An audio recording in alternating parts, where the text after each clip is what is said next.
Un saludo de bienvenida a los amantes de la historia de la dinastía Tudor, de sus reyes, su corte y su época. En este video les hablaré sobre cómo era la vida de los conocidos bufones en la corte de los Tudor. Exploraremos cómo era la vida para estos personajes y también haremos un breve recorrido por las biografías de algunos de los más famosos bufones, los cuales hicieron reír a reyes, nobles y aristócratas de la época. Este video está realizado por las peticiones de Harold Quintero y Miriam Moreno, quienes querían saber más sobre la vida de uno de esos famosos personajes. Quisiera también enviar un cordial saludo a Mariana Salazar, quien nos ve desde San Luis Potosí, en México. Y a continuación, la historia. El sabio Erasmo de Róterdam dijo una vez estas palabras: pueden decir la verdad e incluso insultar abiertamente y ser escuchados con placer positivo. Porque la verdad tiene un poder genuino para complacer si se las arregla para no ofender, pero esto es algo que los dioses han otorgado solo a los bufones. Cuando imaginamos una fiesta medieval o en la época Tudor, podríamos imaginarnos a un bufón, el tonto sabio, corriendo entre los invitados, haciendo malabarismos o contando chistes obscenos mientras los juglares tocan sus laúdes. Pero en los siglos XI y XII, el título de juglar, que significa pequeño sirviente, era el nombre que se le daba a una amplia gama de artistas, incluidos cantantes, músicos, malabaristas, volteadores, magos, así como guasones o bufones. Tanto hombres como mujeres fueron empleados como juglares, y hay un registro de una bufón llamada Adelina, que poseía tierras en Hampshire por allá por el año de 1086. En el siglo XII, el título de bufón comenzó a mencionarse en los documentos, a menudo cuando estos bufones habían sido recompensados con tierras como pago por el servicio leal. Un bufón llamado Roland Lepetou recibió 30 acres de tierra del rey Enrique II, probablemente cuando se jubiló, con la condición de que regresara a la corte real todos los años el día de Navidad, para, en palabras de un cronista de la época, saltar, silbar y tirarse pedos. Pero los nobles e incluso los reyes no organizaban banquetes diarios y, además, escuchar al mismo tonto o bromista todas las noches del año se habría vuelto tedioso, por lo que los bufones medievales solo actuaban ocasionalmente. El resto del año, se esperaba que realizaran otras tareas en el hogar, como ser el cuidador de los perros, o viajar a los mercados para comprar el ganado para alimentar a la familia, sus sirvientes y sus hombres de armas. Los reyes medievales Eduardo II y Eduardo III tuvieron una sucesión de bufones y los llamaron a todos Robert, independientemente de sus nombres reales. Sin embargo, en el siglo XIII, algunos bufones talentosos comenzaban a alcanzar el estatus de superestrella.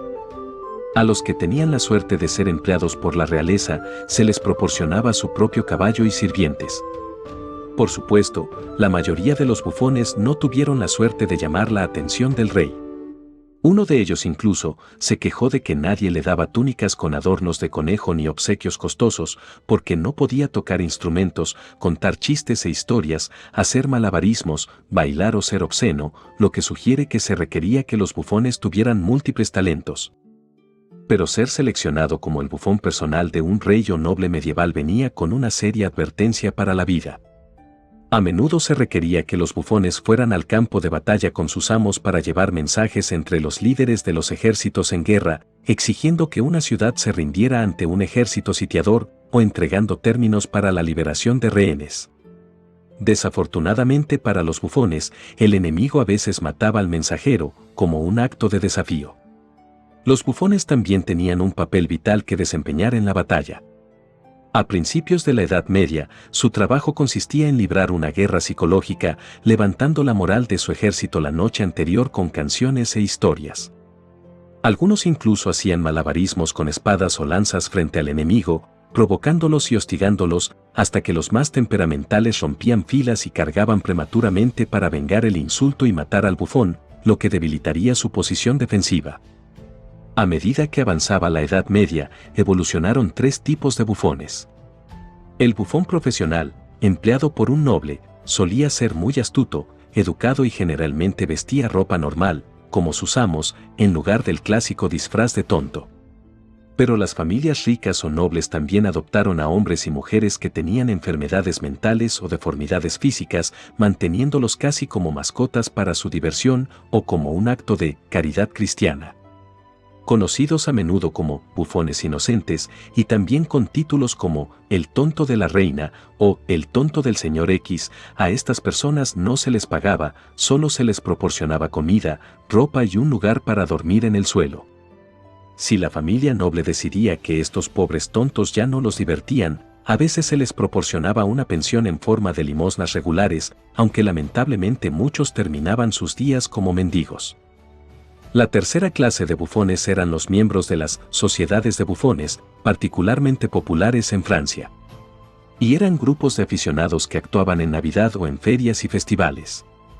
Generalmente eran ellos los que vestían el clásico traje de bufón de capirote, con orejas y túnicas multicolores, y se ataban cascabeles a los zapatos o a la ropa. Bailaban y hacían cabriolas por las calles. Algunas mujeres de ese grupo, incluso, cargaban a sus bebés a la espalda. Anunciado por una de las obras de Erasmo, en 1509, y hecho famoso en la comedia de Shakespeare, el siglo XVI y principios del XVII fueron una época de locura cortesana. Desde el reinado de Enrique VIII hasta la Guerra Civil Inglesa, las cuentas privadas, los documentos estatales, los despachos de los embajadores, las obras de teatro y los retratos registran la presencia de bufones, o inocentes, naturales y sabios, en la cámara privada, el lugar más privado del monarca. A la vez, animadores e íntimos de confianza, veraces licenciados y consejeros cándidos, pincharon la hipocresía de la corte con su honestidad descarada y burlona. Y a continuación, les hablaré un poco sobre las vidas de 4 de los más famosos bufones de las épocas Tudor e Isabelina. Seston, o Patch como se le conocía comúnmente, fue el primer bufón en ser registrado como de la cámara privada. Cuando el cardenal Thomas Wolsey entregó el palacio de Hampton Court a Enrique VIII, él también le entregó a Seston. Se estaban haciendo acusaciones de traición contra Wolsey, el Lord Canciller, y este estaba tratando desesperadamente de recuperar el favor del rey. Sabemos que se necesitaron 6 hombres altos para transportar a Seston, claramente angustiado, a la corte. Él recibió una casaca real con el monograma del rey bordado, y en octubre de 1532 acompañó a Enrique a Francia para una reunión con el rey francés. Se pagó a una sucesión de guardianes o cuidadores, para que lo cuidaran y se les dio dinero para sus necesidades, como comida, ropa y zapatos. Ni siquiera tuvo que comprar su propia ropa. Sin embargo, al igual que con los otros bufones naturales, en la corte de Enrique, Seston no usó el abigarrado arlequín y la gorra con cascabeles que nos familiares por las imágenes de los bufones de la corte en ese momento. Él vestía jubones y abrigos de tela y seda de alta calidad, la ropa de un criado favorito o sirviente. Pero en julio de 1535, el bufón perdió drásticamente la gracia del rey.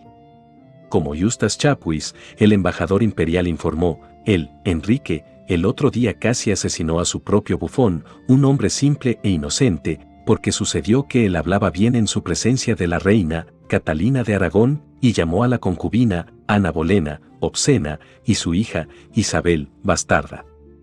Ahora ha sido desterrado de la corte. El reemplazo de Seston fue William Somers, quien a partir de entonces se estableció como el bufón favorito de Enrique. Se dice que disfrutó de tal favor con el rey que podría ser admitido en la cámara de su majestad y ser escuchado, cuando un gran hombre noble, es más, un consejero privado no podía permitirse hablar con él. Se dice que William Somers nació en Shropshire y llamó la atención de Richard Fermor, un comerciante de Calais, quien lo llevó a Greenwich en 1525 para presentarlo al rey. Sin embargo, esto proviene de un relato del siglo XVIII, poco se sabe con certeza de su vida temprana. Se le menciona por primera vez en las cuentas reales el 28 de junio de 1535. Somers permaneció al servicio del rey por el resto de la vida de Enrique. En los últimos años de este último, cuando estaba preocupado por una condición dolorosa en la pierna, se decía que solo Somers podía levantarle el ánimo. El bufón era también un hombre íntegro y discreto. Thomas Cromwell apreció que Somers a veces llamara la atención del rey sobre la extravagancia y el desperdicio dentro de la casa real, por medio de una broma. A los bufones de la corte se les permitía familiarizarse sin tener en cuenta la deferencia, y Somers poseía un ingenio astuto que ejerció incluso en el cardenal Wolsey. Sin embargo, él ocasionalmente sobrepasó los límites. Robert Armin, escritor del siglo XVII, cuenta cómo Somers humilló a Thomas, el malabarista del rey. Él interrumpió una de las actuaciones de Thomas llevando leche y un pedazo de pan. William le pidió una cuchara al rey, el rey respondió que no tenía ninguna. Thomas le dijo que usara sus manos. William entonces cantó una rima y luego se tiró la leche a la cara y salió corriendo. Thomas nunca más estuvo en la corte. Somers usó su influencia para compensar a un tío que había sido arruinado por un cercado de tierras comunales, aunque él pudo hacer esto después de hacer un llamamiento muy sutil a Enrique. Se ha dicho que una vez William le dijo estas palabras al rey en apuros financieros. Tienes tantos estafadores, auditores, tantos transmisores, agrimensores y tantos engañadores, receptores, que obtienen todo para ellos. Se cree que Somers está retratado en una pintura de Enrique VIII y su familia en el Palacio de Whitehall. El cuadro fue terminado alrededor de 1544 o 1545 por un artista desconocido. Su aparición en medio de la familia real es testimonio de su estatus privilegiado en el corazón de la corte. Somers también aparece con Enrique VIII en el salterio de ese rey, y que ahora se encuentra en la Biblioteca Británica. Una imagen previamente desconocida en la que aparece Somers fue descubierta en 2008 en Boughton House, Northamptonshire.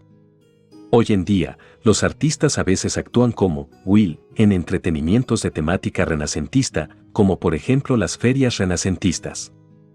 Después de la muerte de Enrique, Somers permaneció en la corte y finalmente se retiró durante el reinado de Isabel I. Bajo la reina María I, el papel de William fue principalmente ceremonial y como compañero de la bufón personal de María, Jane Full. Se decía que William era el único hombre que hacía reír a María, además de John Haywood.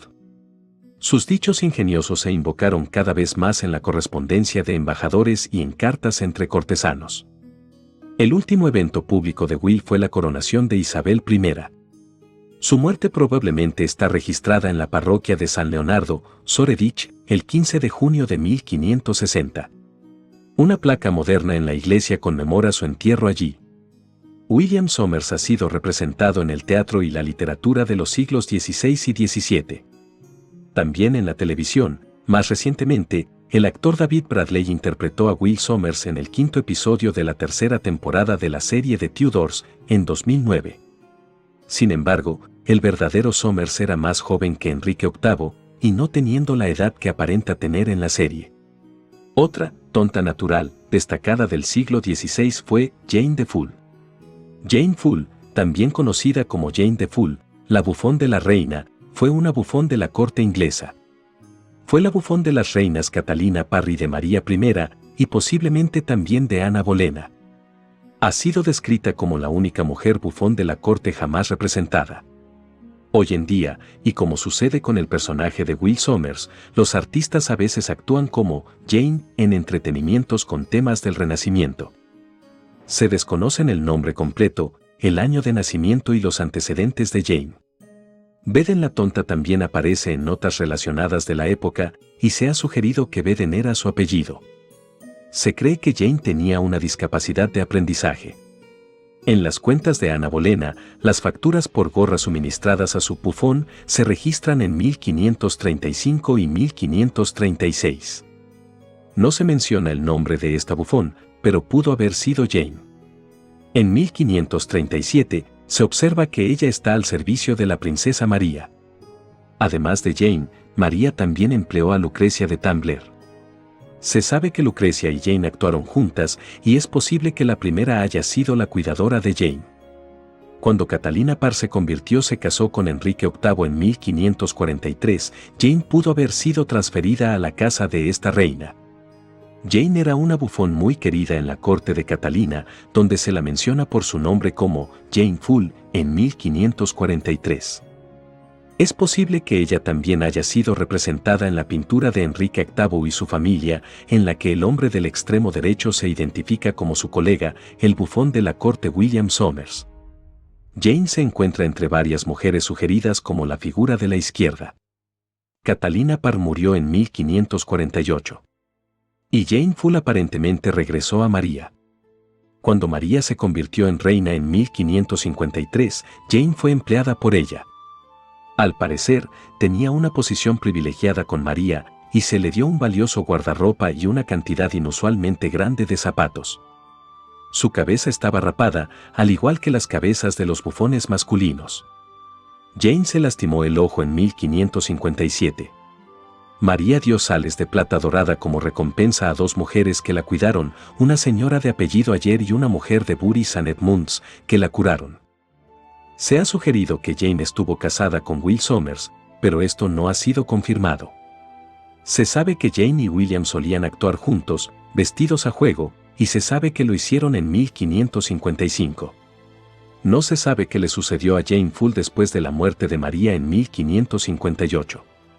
El próximo bufón en nuestra lista es John Pace. Él fue un bufón del duque de Norfolk, y más tarde en la corte de Isabel I. Pace probablemente era sobrino del diplomático inglés Richard Pace.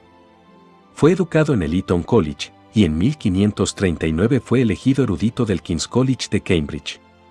Él aparentemente abandonó la universidad antes de terminar sus estudios, aunque popularmente se le atribuye ser un maestro en artes.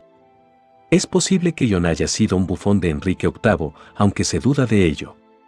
Es probable que se convirtiera en bufón en la casa del duque de Norfolk, antes de la muerte de ese rey, y en el reinado de Isabel, John fue trasladado a la corte. Que un hombre educado como Pace hubiera asumido voluntariamente el papel del tonto a menudo suscitó comentarios hostiles.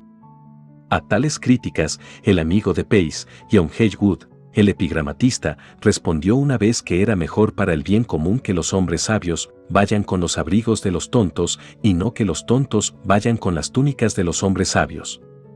Se sabe también que Thomas Nass escribió epístolas en honor a Pace. Sobreviven dos ejemplos del ingenio de Pace.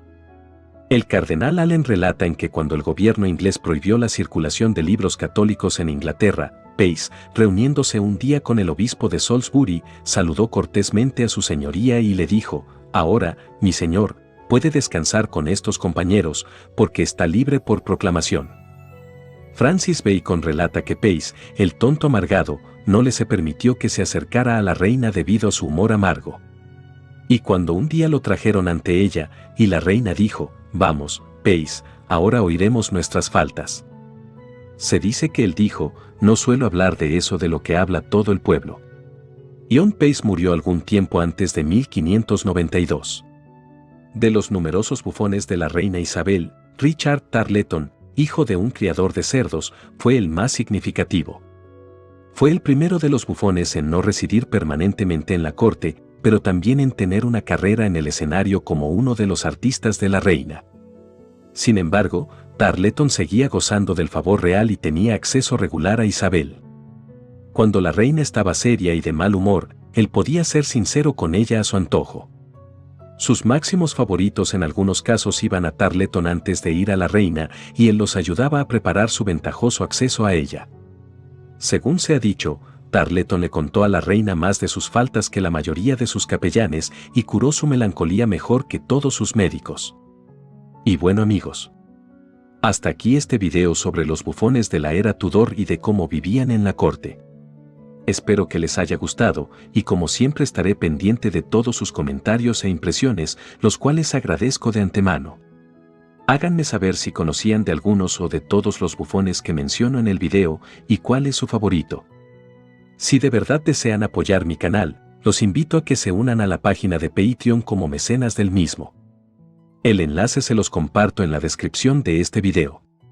Los mecenas tendrán las ventajas de recibir saludos más personalizados, podrán ver vídeos y publicaciones con anticipación, y también tendrán prioridad sobre las peticiones que tengan sobre temas de vídeos del canal. ¡Feliz día y hasta pronto!